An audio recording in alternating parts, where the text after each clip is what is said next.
Flexible working, imposter syndrome, all seemingly buzzwords, but what do they actually mean?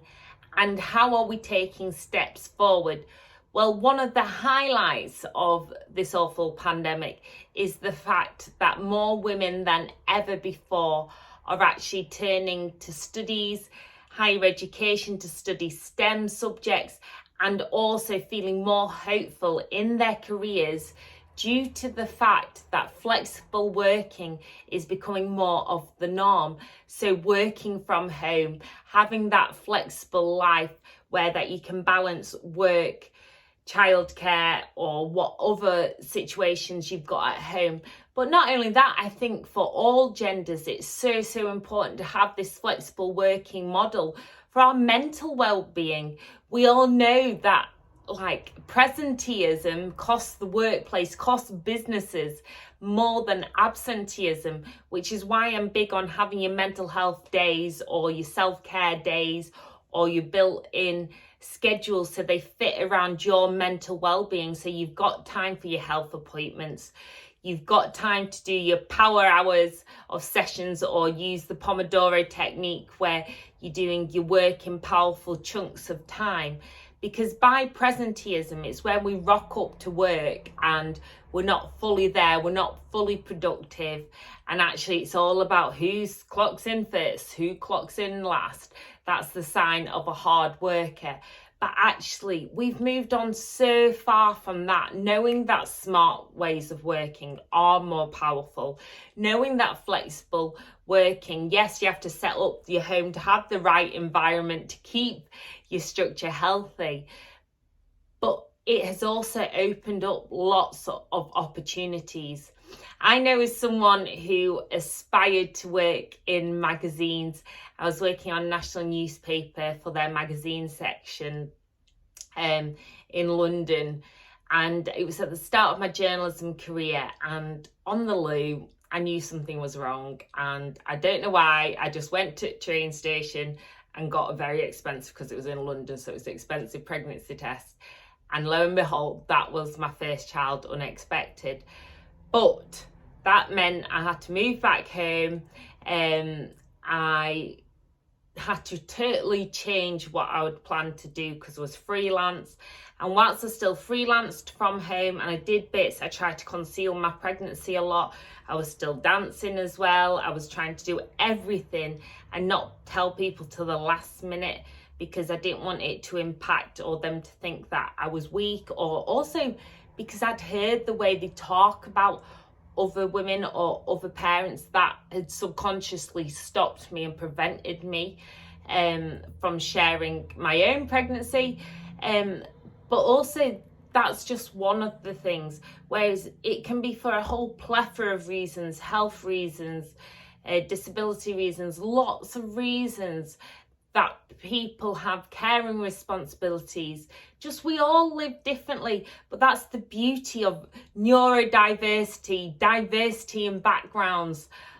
But we really do need to move to this more inclusive approach, and that is flexible working and managing it around the individual. Good management, good leadership wants that individual to thrive, because they're the lifeblood of that organisation. They're the ones who'll keep it going for the next 100 years. Do you know? Like setting up good systems is all well and good, but if you haven't got those people in place, it's really hard to be able to grow and actually have a sustainable future, which is something that we need to build on more than ever. So it's not just the big kind of headlines of flexible working, but let's go back to when we always talk about imposter syndrome, which isn't actually a syndrome.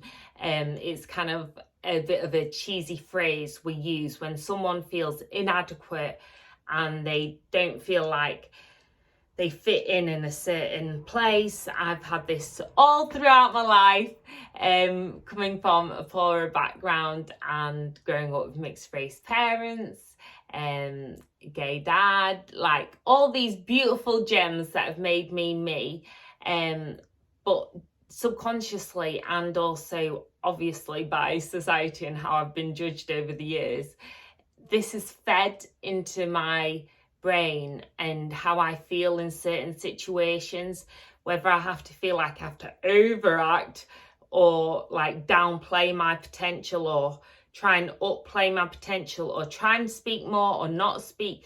It can make life quite confusing.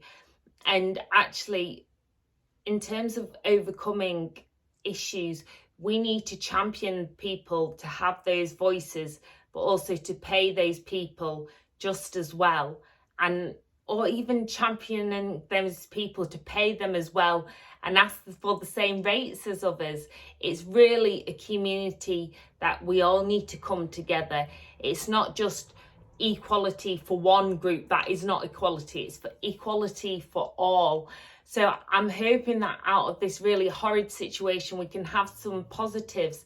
And I know I feel more hopeful because I was thinking the other day, wow, I still always do all my creative, like teaching bits of dance, and I do all my writing and writing books, which I absolutely love, and then writing my newspaper columns.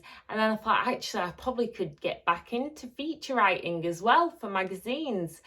And I was like, wow, yeah, because no longer is it that whole, you have to be in London. Well, if you can't even come to the interview in London, then we can't see you. And whilst I tried to pitch to editors and I've made documentaries with fabulous news channels all over the world and nationally, and I've had training from them in lockdown and communication, but there is something different sometimes with it being online. And if they've never met me in person, it's quite hard. But now we're moving to a model where things are more online, and also just a more fruitful, holistic model. Do you know, LinkedIn, the big networking site for business owners and people looking for work and freelancers, has just introduced, like, you can have stay-at-home parent as a role or as part of your career break. And it's just showing the vital role that different people play in society. I don't think I'll choose to have that, but that's my own personal choice, and that's the power of it.